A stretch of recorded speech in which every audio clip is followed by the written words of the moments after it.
Voilà, bonjour amis téléspectateurs, fidèles de cette émission. Je suis très heureuse d'être encore devant vous pour le compte du nouveau numéro d'Essai Magazine qui reçoit pour vous des différents invités. Aujourd'hui, j'ai l'honneur de recevoir un Congolais de la diaspora. Lui, c'est Papi Kouli Ngangeli. C'est un charman. Vous aurez le temps de le découvrir à travers cette émission. Il a de grands projets pour les étudiants, des Congolais qui veulent bien étudier à l'étranger. En tout cas, nous aurons plus de détails à travers cette émission. Bonjour, monsieur Papi. Bonjour, madame. Voilà, monsieur Papi Ngangeli. Il y a des millions de téléspectateurs qui vous suivent. Il y a de ceux qui n'ont pas eu le temps de vous découvrir dans des différentes émissions ou interviews. Mais aujourd'hui, ils ont le temps de vous découvrir à travers cette émission. Si vous pouvez faire une brève présentation, qu'est-ce que vous pouvez dire? Merci, madame, pour la question. Je suis, comme vous l'avez dit, M. Kouli Ngangeli. Je suis résident en Angleterre. Je tiens à saluer tous les téléspectateurs qui nous suivent en ce moment. Je viens représenter une entreprise qui s'appelle Éducation Plus, ou en anglais on dirait Educ Plus, qui est basée en Angleterre, avec une représentation au Ghana et au Nigeria. Nous sommes venus lancer l'entreprise ici, en République démocratique du Congo. L'entreprise a pour but d'aider, faciliter les étudiants à trouver une inscription dans de grandes universités du monde, faciliter les démarches pour le visa et encadrer les étudiants pendant leur séjour en dehors de leur pays, comme on dit, abroad. Voilà ce que l'entreprise fait exactement. Nous sommes là pour lancer l'entreprise qui s'appelle Education Plus ou Education Plus en anglais. Voilà, nous venons de suivre une brève présentation de M. Papi Kouli et puis l'objectif de son séjour ici en République démocratique du Congo. Mais dites-nous, il y a 2 millions de jeunes qui veulent bien étudier à l'étranger, qui vous suivent à cet instant. Comment est-ce qu'ils peuvent faire pour étudier aujourd'hui en Angleterre? Quelle est la procédure à suivre? Merci. La procédure, c'est d'abord avoir un diplôme, puisque nous travaillons avec les étudiants. Ce n'est pas une opération de Ngoulou, comme on appelle ici communément ici à Kinshasa. C'est une opération qui aide les étudiants. Alors, qui dit étudiant, il faut avoir un diplôme. OK? Ça dépend de ce que vous voulez faire. Si vous avez un diplôme d'État, vous avez un diplôme de graduat ou de licence ou un master. Vous voulez faire une licence, un master, un PhD. Vous venez avec votre diplôme, apportez-nous 2 photos passeport, un personnel statement. C'est comme un CV, mais pas un CV. Un personnel statement, ça veut dire vous faites une déclaration de qui vous êtes, quel est votre background, qu'est-ce que vous voulez faire dans l'avenir, quelles sont vos ambitions et vos skills, vos compétences. Alors, vous nous apportez ça, nous allons vérifier, ok? On va ouvrir un dossier pour vous qui sera transféré en Angleterre. Sur place en Angleterre, puisque nous voulons travailler straight avec tout le monde. Sur place en Angleterre, on va passer une interview. Ça ne sera pas moi, ce sera peut-être un Anglais ou un Ghanéen qui va passer l'interview. L'interview servira à comprendre réellement si les candidats qui avaient rempli ce formulaire, c'est le même candidat avec qui on parle, quel est son background, qu'est-ce qu'il veut faire dans l'avenir, poser quelques questions. Et cette interview s'appelle une interview de signposting interview, ça veut dire orientation, une interview pour orienter. Dès que l'interview est passée, nous envoyons le dossier au niveau des universités, en tout cas 3 universités pour chaque candidat. La première université qui répond rapidement, on envoie le dossier, l'étudiant confirme son admission et l'université va donner un certificat qu'on appelle Certificate of Acceptance Study, CAS. Avec ce certificat, ça veut dire que c'est l'équivalent du visa. On envoie ça à l'ambassade de Grande-Bretagne, ici, et l'ambassade va processer le dossier et les candidats pourront passer à l'ambassade pour se présenter.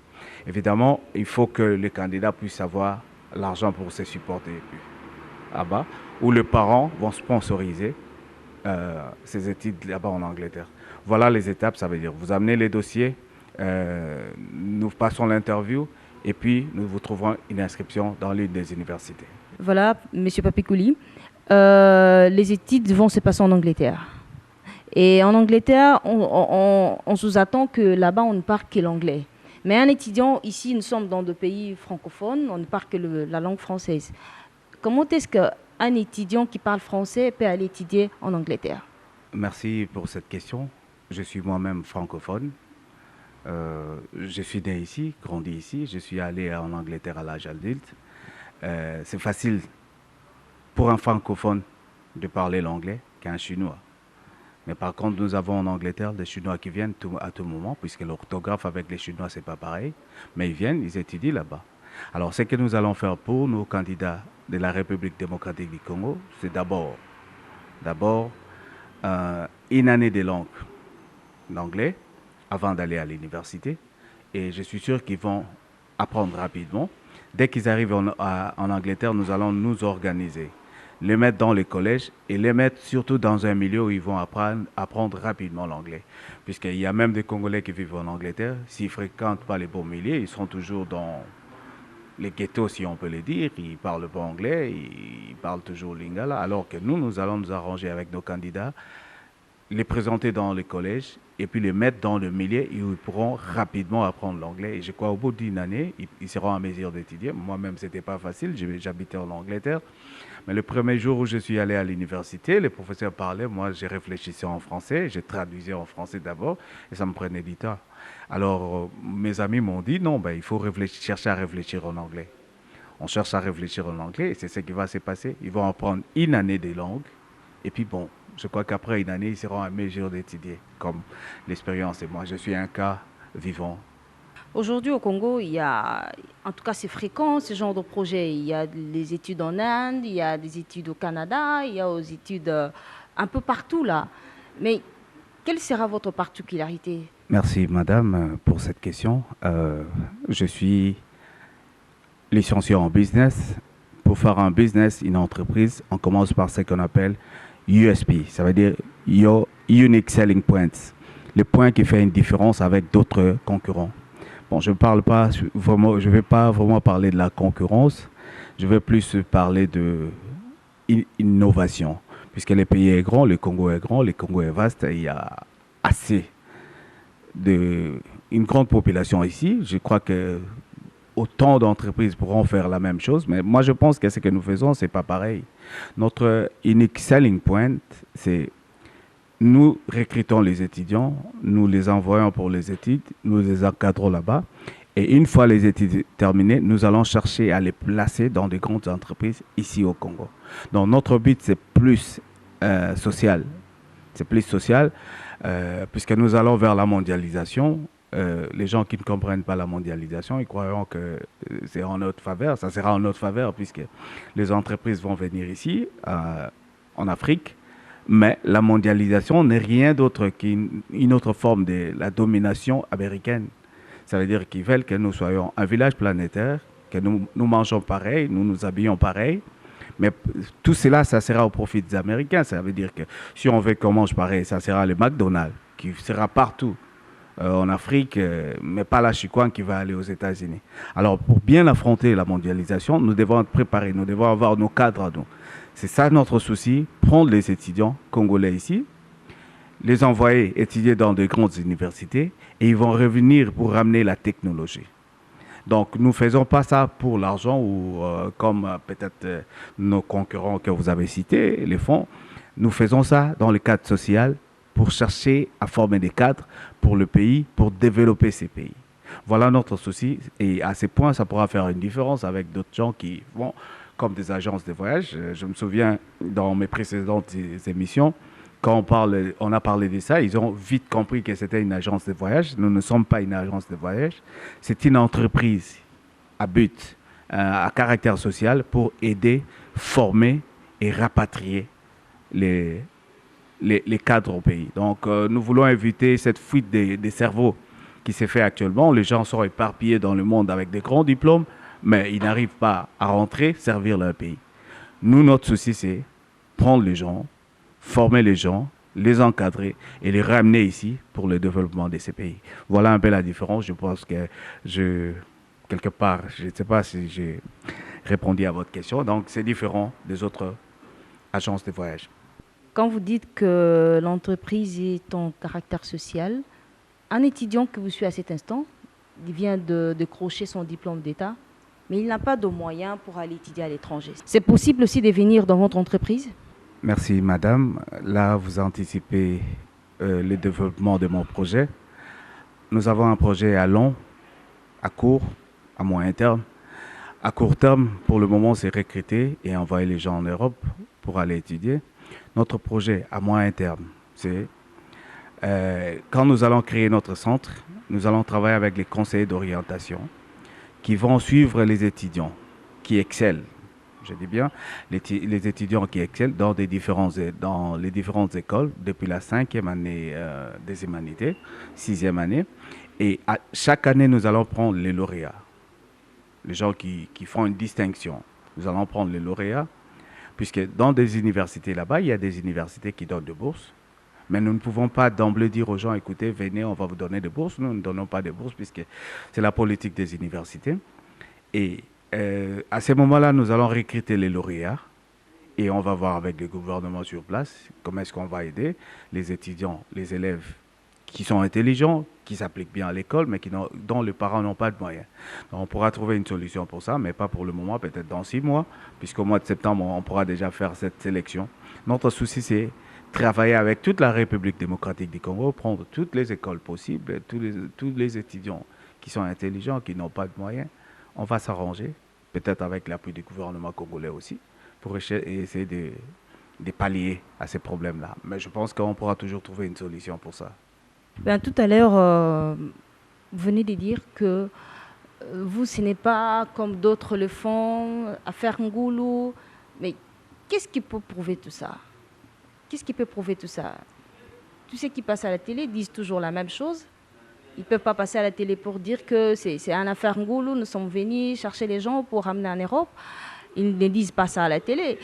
Mais en coulisses, c'est ce qu'ils font. Merci madame, je me sens à l'aise pour répondre à votre question. L'entreprise que je représente, c'est une entreprise internationale. Ce n'est pas mon entreprise, c'est une entreprise qui tient à sa réputation. D'ailleurs, ce n'était pas facile d'arracher ce marché pour la République démocratique du Congo. Puisque s'il faut faire ouvrir un marché à l'extérieur du pays, on fait une analyse qu'on appelle les pestes et l'analyse. Ça veut dire on voit quelle est la situation politique au pays, quelle est l'économie, quelle est la situation technique au pays. Alors, quand ils ont fait, c'est pestes et l'analyse, ça veut dire que la politique, selon les informations qu'ils ont, ils étaient hésitants. L'économie, ils se sont dit, mais quel est le SMIC, le salaire du Congolais? Est-ce que ces salaires-là, un Congolais pourra payer le minerval pour son enfant? C'était pas correct. Donc, c'était pas, pour eux, c'était une affaire qui ne pourra pas marcher ici. Bien que ça soit à caractère social, mais il faut qu'ils trouvent des gens qui vont payer les minerval pour leurs enfants. Donc, c'était négatif quand je proposais de venir représenter l'entreprise ici. Mais par après, comme je fais le business, je suis moi-même licencié en business, j'ai amené une autre théorie qui s'appelle une théorie des marques Potes pour démontrer que l'entreprise pourra marcher, qui sont dans le business, quels sont les clients. Notre force surtout de l'entreprise Éducation Plus, ce sont les universités. Nous sommes en contact avec toutes les universités. Quand nous lançons une application, une demande pour un étudiant, c'est dans 48 heures que nous avons une réponse. Donc, ce n'est pas une opération goulot, ok? C'est une opération pour aider, faciliter. Notre souci, c'est faciliter l'inscription, faciliter les démarches de visa pour nos étudiants congolais pour qu'ils aillent étudier et ramener la technologie ici. Donc, ceux qui ont des idées que c'est une opération Ngoulou seront dessus, puisque le visa que vous aurez, si vous n'étudiez pas en Angleterre, votre visa ne sera pas valable. Donc, on vous donne le visa par rapport à vos études. Donc, ceux qui font autre chose, c'est comme ça que je voulais faire une différence. Nous ne sommes pas une agence de voyage, c'est une entreprise internationale qui travaille dans les normes. Même moi, comme je viens représenter ici, je travaille dans les normes de l'entreprise. Les normes de l'entreprise, c'est en anglais, on dit equal opportunity. Ça veut dire donner l'opportunité à tout le monde. Je ne peux pas venir ici ramasser mes neveux, mes nièces et les ramener là-bas. C'est contre l'entreprise. Voilà le but même de l'interview qu'on va organiser là-bas. L'assessment interview, c'est pour savoir réellement les candidats remplissent les conditions. Est-ce qu'il est capable de faire les études là-bas? Si vous n'êtes pas capable de faire les études, désolé, on ne va pas vous ramener. Allez dans d'autres entreprises qui existent ici, que vous avez citées, pour faire l'opération Goul. Mais chez nous, ce n'est pas l'opération Goul. Voilà, nous sommes pratiquement déjà à la fin de notre interview. Monsieur Papikouli Gangali, il y a des millions de téléspectateurs que vous suivent. Si vous pouvez lancer un message à tous les étudiants qui veulent bien étudier à l'étranger et à des parents qui veulent bien aussi confier leurs enfants aux entreprises sérieuses. Un message, j'aimerais mieux que ça soit en lingala pour une meilleure audition de tous les téléspectateurs. Merci, madame. Le message de la fin, c'est pour encourager nos compatriotes congolais, puisqu'il y a des gens qui sont désespérés, qui trouvent que pourquoi ils sont nés congolais. Mais moi, je suis fier d'être congolais. Le Congo, c'est un mini paradis. Un pays qui a suscité des jalousies de tout le pays du monde. Pour ceux qui ne connaissent pas le Congo, quand on va parler je sais pas, les systèmes écologiques, ça sera un poumon d'acier. Donc le monde va respirer à partir du Congo.